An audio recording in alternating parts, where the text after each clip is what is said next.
diys-by-dar. 2 doors that were roadside finds are going to be turned into something that have Halloween vibes. These 2 solid wood cabinet doors I found on the side of the road, so I am going to flip them. I sanded them. Now I am adding some bonding boss from Dixie Belle, and it has some rough areas from the wood coming through, and I'm not sure what type of paint they used on these doors. So 1 nice coat, the paint was a little heavy, and both sides I'm going to go ahead and let that dry.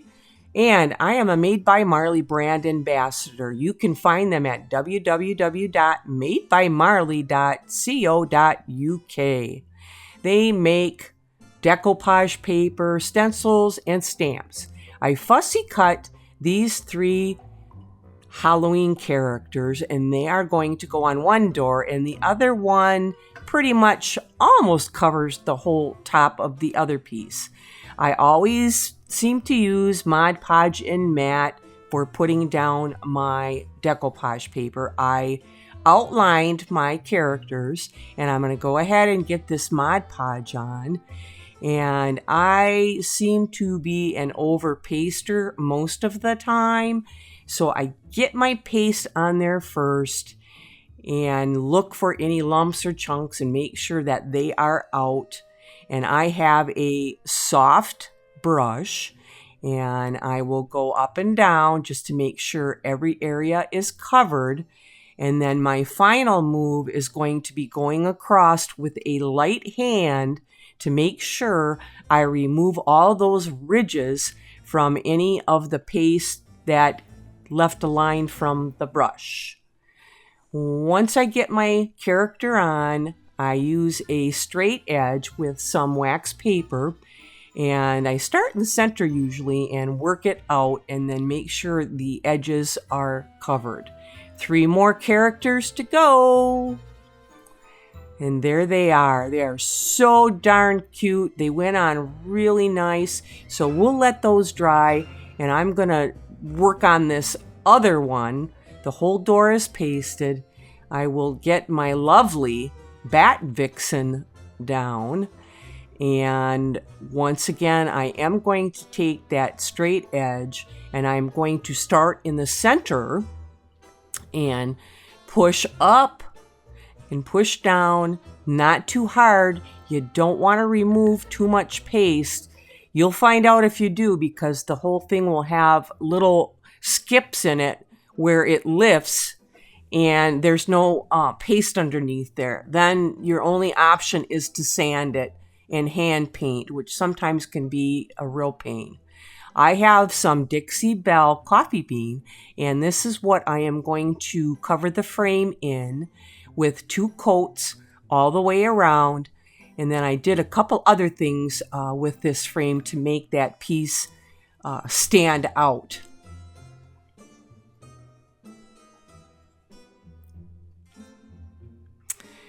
Now the frame on this one, I just have a brayer, and I am rolling that same coffee bean paint on there all the way around the front and the side edge. And the next color, I want to kind of match that little bonehead guy there. So I have some Dixie Belle cotton, and I'm adding a bit of that white color around, and then also down in that groove. This has an area where it's flat. It makes a depression down, and then it comes back up where the characters are sitting. So I went all the way in that little groove and added the same colors in there. So the next color was this lovely orange, and this was Dixie Belle pumpkin and a little bit of cotton mixed in to lighten it up. And I used a palette knife to paint that in. And the color here was to match the little girl's dress, which you can see it almost has a little bit of a greenish blue tint. So I did put some of that in there. I needed to block this all in. So there was a little bit of hand painting close up to the edge. And then I just used a brush and blocked the rest in. I wasn't taking too much care with it. I left it the way it was, and I needed some more orange. So I just took some acrylic orange and put a couple spots of some real bright orange on there. I kind of liked that skiffy black on the background. It was neat. Now I have some little stencils, and I wanted to add something a little special on this picture. So I took some Liquitex acrylic medium and then this glow-in-the-dark powder and made myself some glow paint. And I am going to stencil a few things on here to just make it a little special. Now you can see them, some bats, the cobweb, there's a spider on her shoulder, and just a little spooky house maybe off in the distance down there in the bottom. So let's take a look and see how well this is going to look in the dark. And I didn't even have it like in full darkness. You can still see the outline of all the characters in the picture. And I thought it came out really cool. So let's take a look. There it is. I'm pretty impressed. I like this. This is really neat looking. This ought to capture the attention of all the little ones. Now, my Batgirl, I did some gold, and then I did some dark navy blue, just for a little difference to take it back up with some hand painting around the edge, because like I said, that paper did not quite go to the end of where I had it setting. And I put ropes at the top of each one. It had the clips on it still, so it would hang nice.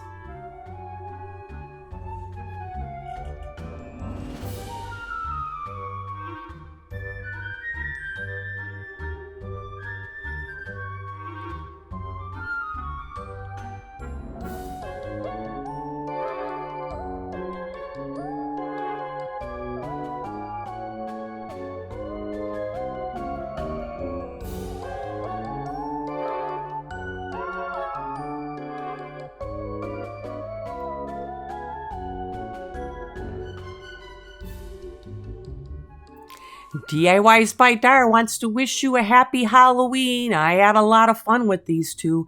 And of course, they sold within the first week that I had them up in my booth here in the town that I live in. And I want to invite you to watch the Flippin' Bunch. We are live every Wednesday night at 7 p.m. and we go over all kinds of topics related to flipping and problems and techniques. Now, we are doing the Harvest Spirits Challenge. This was started by our pack member, Mara from Borderline Furniture RX. You just need to take 3 bottles and give them a harvest fall theme, and that's all you need to do. Find the details at our Flippin' Bunch channel. And this one is Flippin' Furniture Saturday. Our girl Crystal is co-hosting with Shabby Meets Chic. And it's just flipping a piece of furniture. And you can get the details from Crystal's channel. So I want to thank you for watching. Like and subscribe. I need your help, and it's free.